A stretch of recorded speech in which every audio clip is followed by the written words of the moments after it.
We have been discussing directory-based protocol for a while, and we're going to shift gear a little bit and talk about, for the lack of a better word, machine organization. Later on, we will introduce the concept that has been discussed for a while in academia, at least, called the thread level speculation. So we first want to explain the term.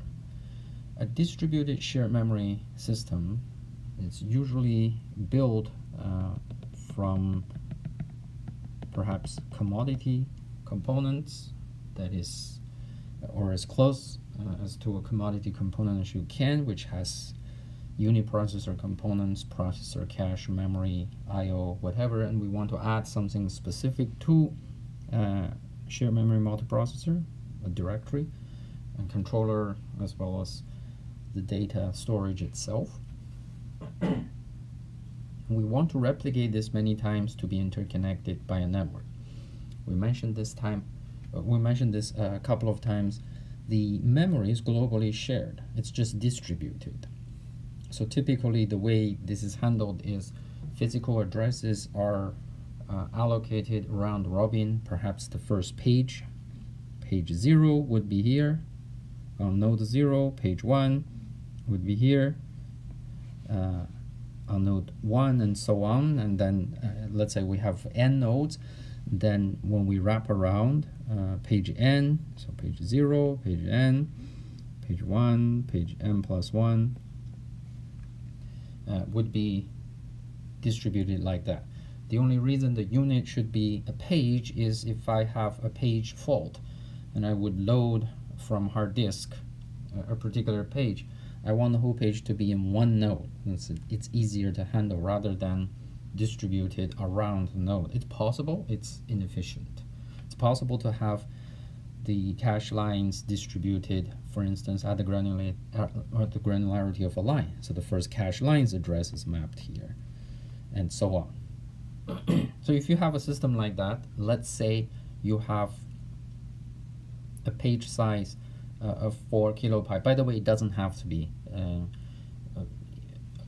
exactly a page size. It's convenient if the granularity is coarser than one page. You can decide to have the granularity to be, let's say, a megabyte. So the 0th megabyte would be in here, the next megabyte would be in here, and so on. Whatever is your granularity, you're going to have the address roughly in this format.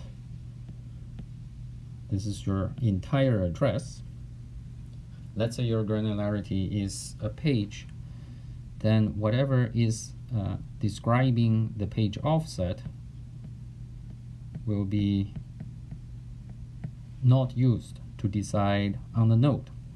Otherwise, the rest of this is essentially broken down into the index and the rest of it, the higher order bits, let's call it that. Okay, so let's put a specific example. Let's say we have, I don't know, 1 megabyte, and it's a 32-bit address, and we are building a machine with 1,000 nodes, 1024. Okay, so the megabit, the page offset or the granularity of the distribution is 1 megabyte, so 20 bits would be in there. I have a machine of 1024, so 10 bits would be here. Let's say I only have 32-bit address, then really there's only 2 bits left for the higher order. Okay, obviously a bit unrealistic. So since I have 1,000 nodes and I have a total of 4 gigabyte physical address, 1K, that means every machine really has 4 megabytes of DRAM. This is a very bad example in my choice, but let's say that that's the case. Then what you do is really the following. If you have an address, 32-bit address like this, you look at it, you take the index part of it, and that gives you the node. Okay? It ranges from 0 to 1023. right? So you send to that particular node, depending on this value, you send to that node, and every node would have 4 megabyte of RAM. And the address to that would be, perhaps use a different color here, would be the combination of this part. Okay, so that's 2-bit for the high order bits, page offset, 20 bits, 22 bits together, and that gives you the 4 megabyte address within that node. Okay, so of course I chose a very narrow size for the total address, so that's why it looks odd. So once you have the address, so if I have a cache miss from the processor, what I would do is to take the index part that would tell me the node ID of this cache line. That's what we call the home node. So for instance, this is the home node because the index points to this node. And then the request is going to be sent to here to fetch the data. If it's already in the memory, nobody else has a copy, we get it done. We get it from that node, from the home node. Otherwise, coherence processes gets involved. And because of this, the home node could very well be the node the request was generated from. And then we will simply access the local node. And that you can see obviously why the memory access time is non-uniform. So this type of machine is called NUMA, non-uniform memory access. And we've been dealing with this in the past couple of weeks.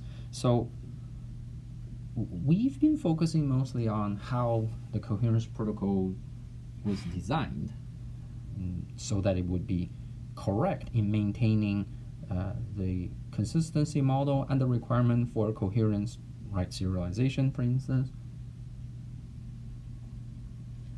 We haven't talked about optimization.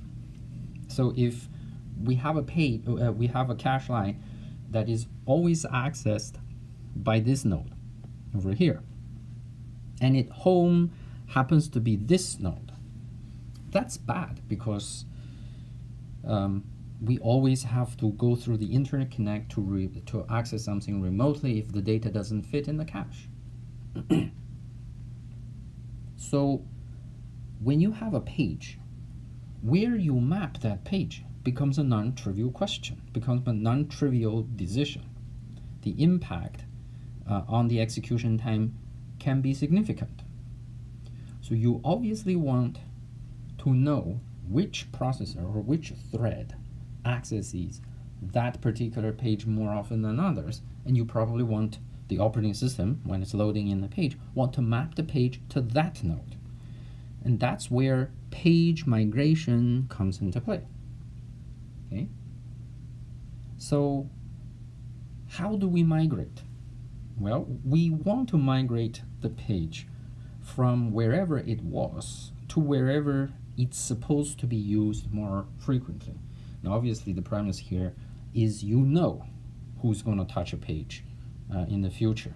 And that's the heuristic is access locality. If a processor touched a page, then it is likely to touch it in the future. Something like that. So one of the exact or specific heuristic is called first touch. It says a page that is being brought in due to a page fault on a particular processor, that processor who first generated the page fault, the first touch made from that processor is likely to access more that page in the future. Okay? And so that's a good heuristic. We can do that, but it turns out it's not always working. Obviously, it's just a heuristic. Turns out for many shared memory programs, there tend to be some sort of a master thread, an initializer who touches a lot of pages. Okay, and then subsequently the work is farmed out to other threads. So first touch may create a problem. Oh, I forgot one thing. Let me go back about this.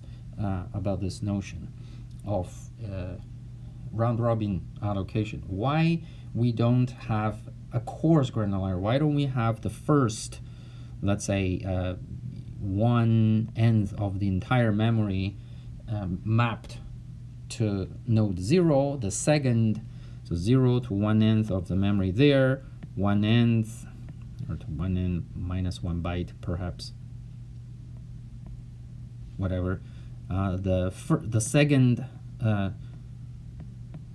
slice mapped all here. So if the granularity is too coarse, pause the video, think about what you think, okay? But when you come back, the granularity, if it is too coarse, like perhaps the example that we were showing here, so essentially, this is your address. The granularity is simply the local memory size. Okay, so then in the specific example, it would be 2 plus 20-bit, and so the index would simply be the highest ordered bit, the 10-bit. So the problem is, of course, you are much more likely to have hotspot. Okay, so if you have a page that is very, if you have a operating system pages somewhere that's being used, maybe operating system pages, not the good example, but you have some hot page that everybody is accessing, you may end up having a hot segment of data all located in one node, and that's the problem, right? You have a hotspot, everybody goes to a particular node more often than others. When you spread it very evenly, if let's say in the extreme case every cache line stays in its own node, then it's much more likely that the load to every node is more balanced. Okay, so now that assume we have the interleaving at the granularity of a page, first page mapped to some to the first node, second page, second node, so on and so forth.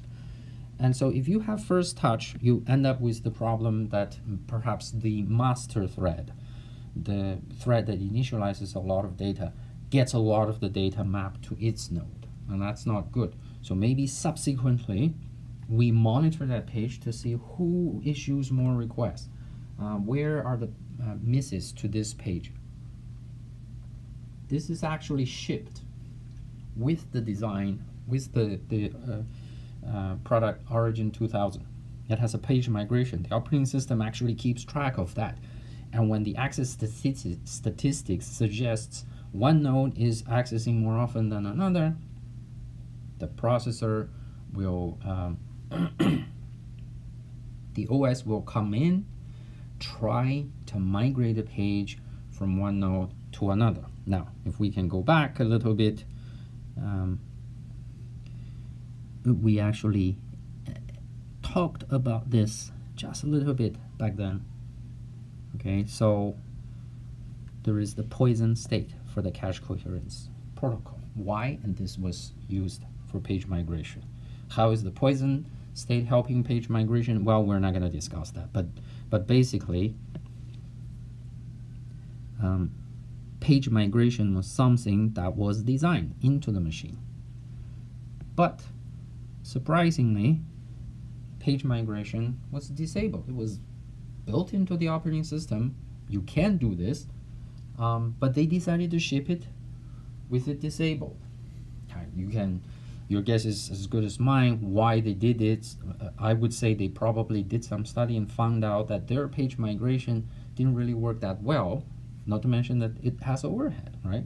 You think the page is going to be accessed more frequently by node A.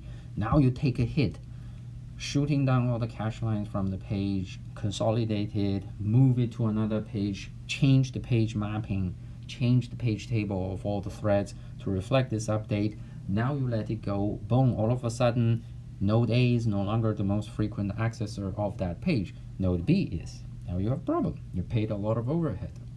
Okay? So this shows you that page migration, or at least trying to make the page stay at the right place was a big headache. It was obviously a good thing to do, except we don't have a very good heuristic, a very effective heuristic, a very general heuristic that applies to different cases where we can achieve that.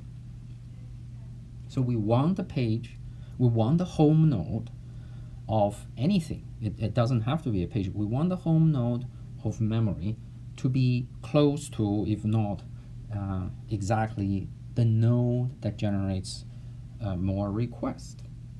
So that gives rise to the notion of different types of architecture that has been discussed and explored for a long time.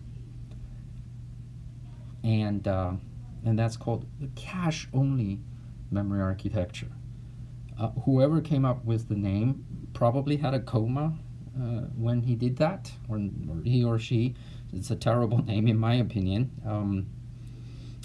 Pretty close to brain dead, but nevertheless that has been the name. Funny story, my advisor works on this area and he calls his entire research group IA COMA,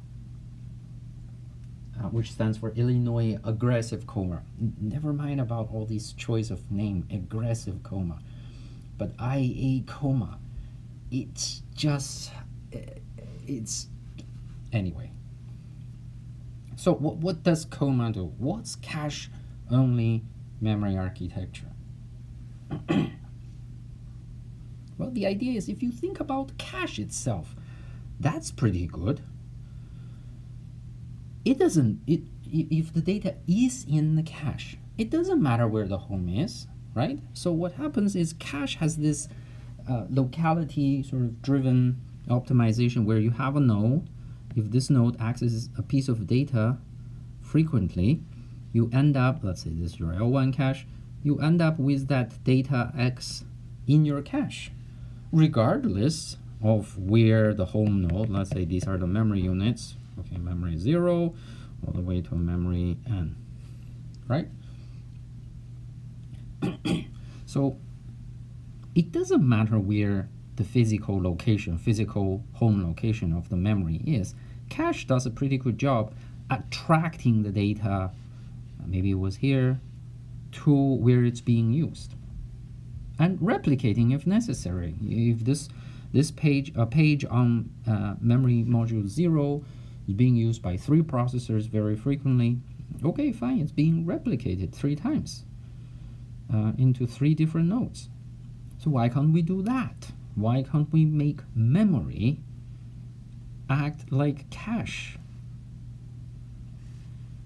And hence the name, cache-only memory architecture. So DRAM is not treated as some sort of a stable memory that every address has one and only one location. It's just like a cache, except it's built out of DRAM rather than SRAM. So we call it a traction memory. Now the idea would be now, imagine you have a DSM node where you have your processor, a little cache, let's just draw one cache, and a big memory.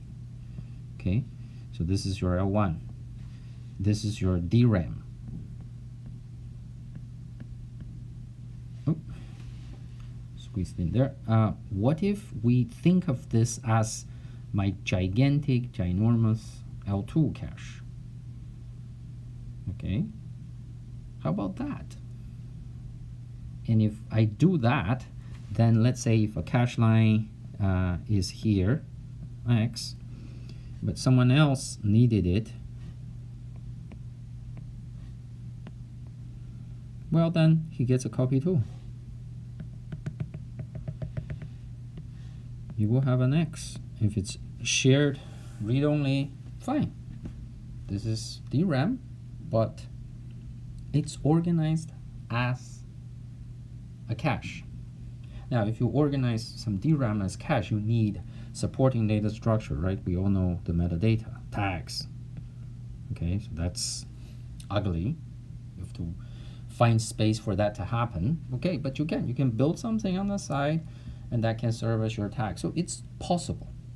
It's not easy from conventional commodity architecture. But if you are allowed to customize it, you can make it happen.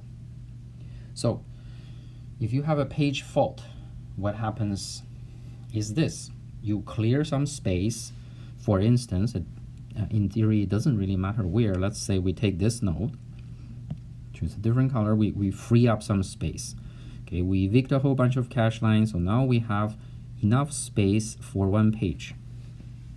Now, from your secondary storage, let's pretend it's hard disk, we bring the page in and it populates. So it may be, I don't know, A, B, and so on and so forth.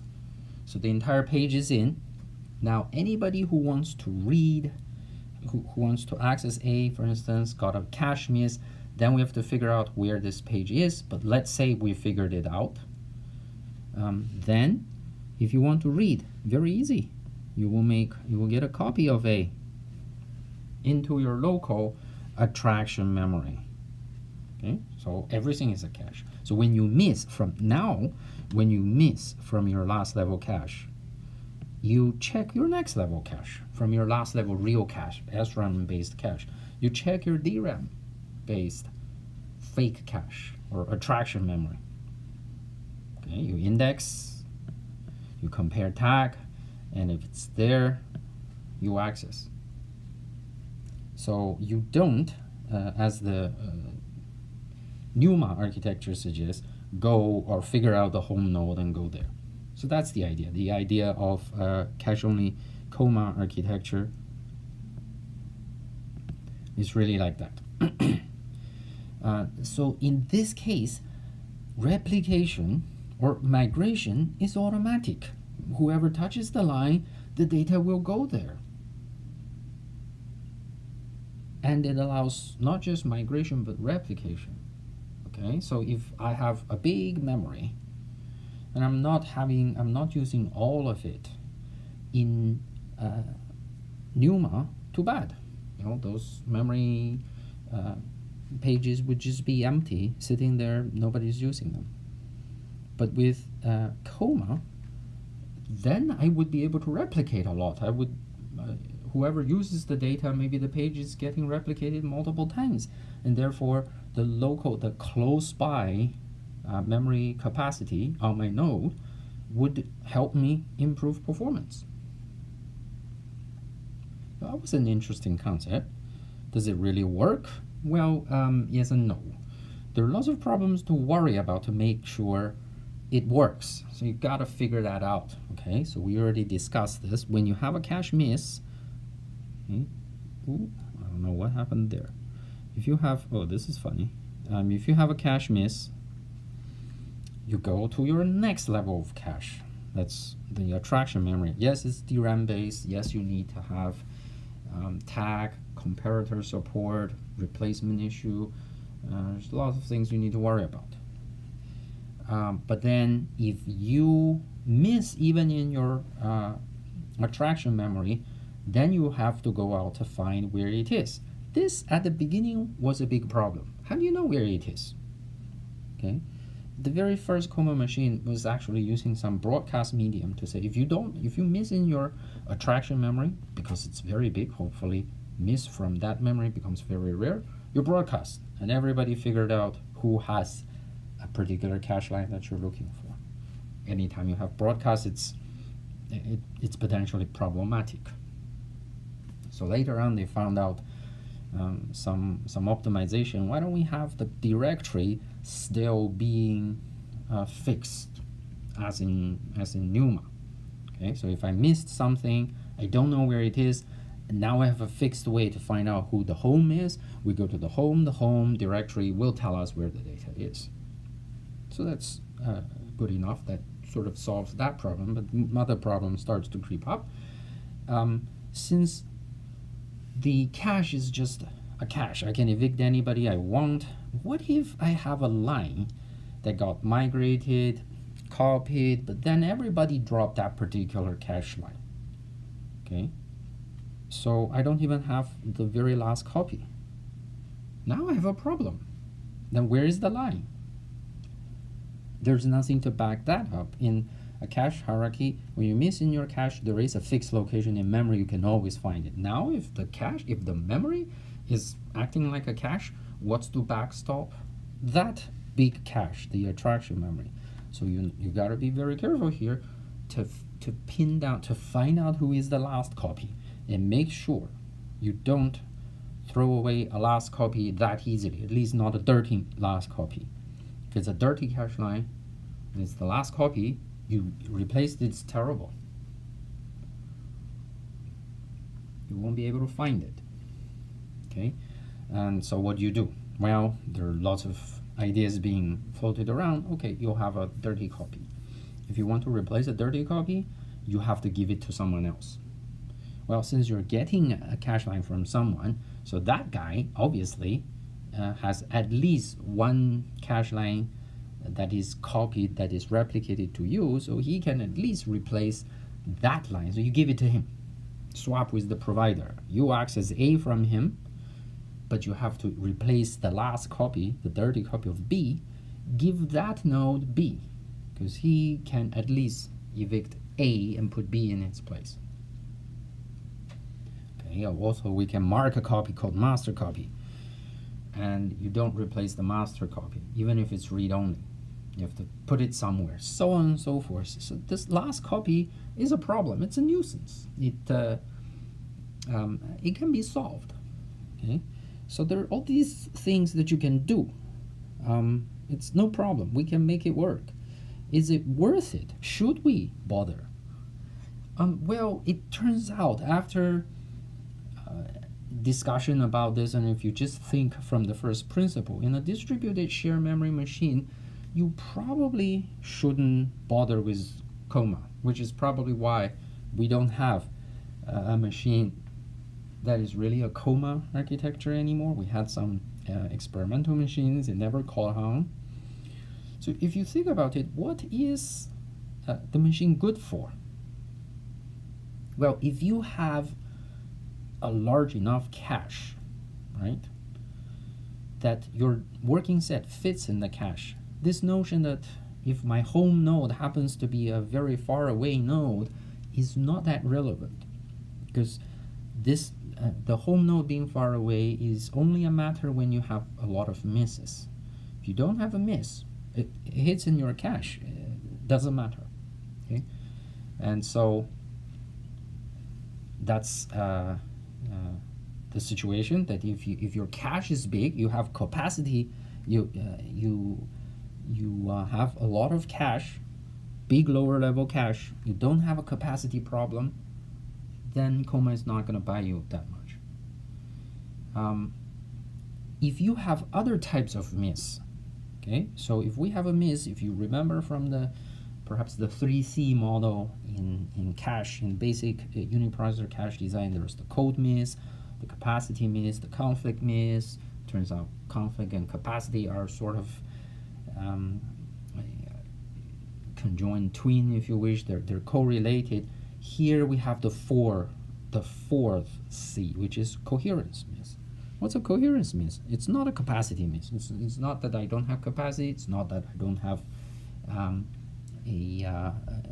enough associativity. It's a conflict miss. None of that. It's not a code miss. We've been using this all for a long time by now. It's none of those 3C. It's a coherence miss.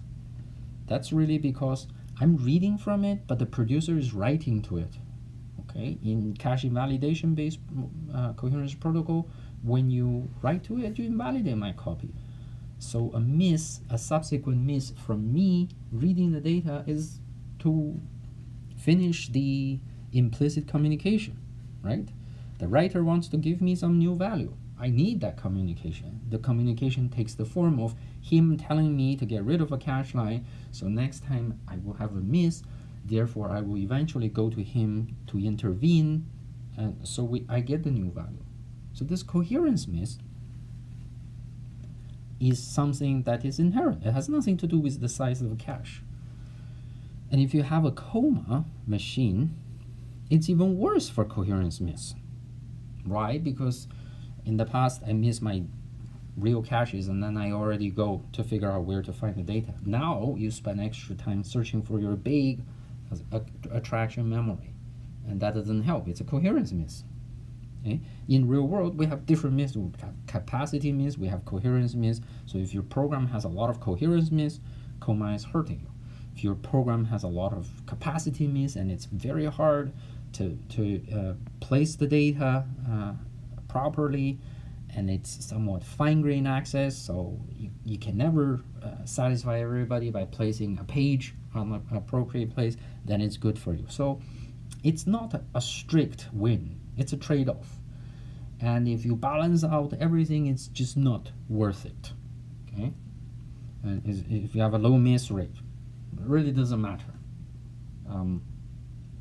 However, does the idea being discussed in this COMA design, COMA as a complete solution, is probably not too good? But the ideas involved is really useful in multi-core chips. In multi-core chips, what we have is perhaps this. What is a multi-core chip? It's usually, well, there are a couple of ways you can do it, but the usual way of doing it is you have, maybe I should have,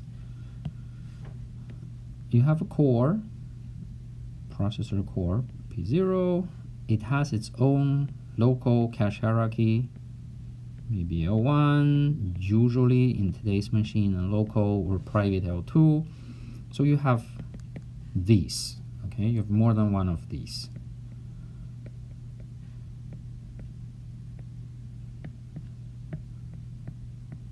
And you have logically a big last level cache.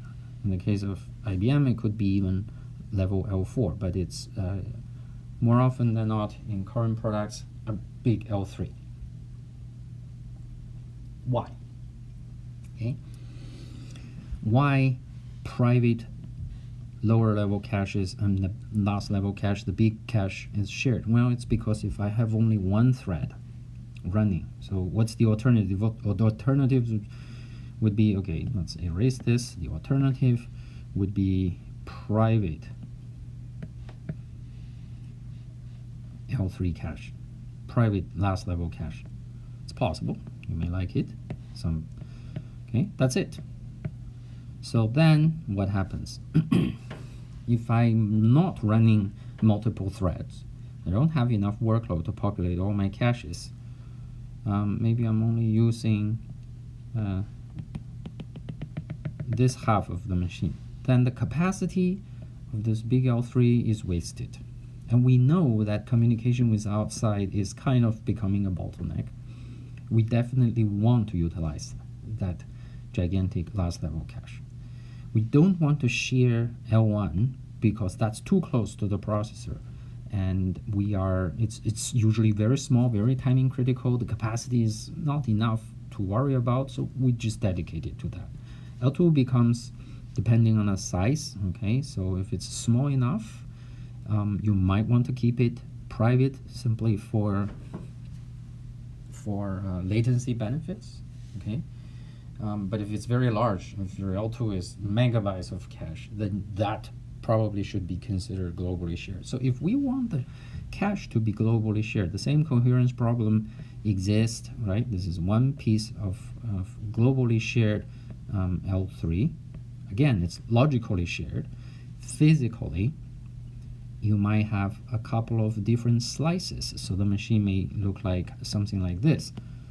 I have a big tile-based system where every tile consists of a processor, an L1, an L2, and a big slice of global last level cache. So every node has this. It can also be a couple of nodes sharing one big slice of L3.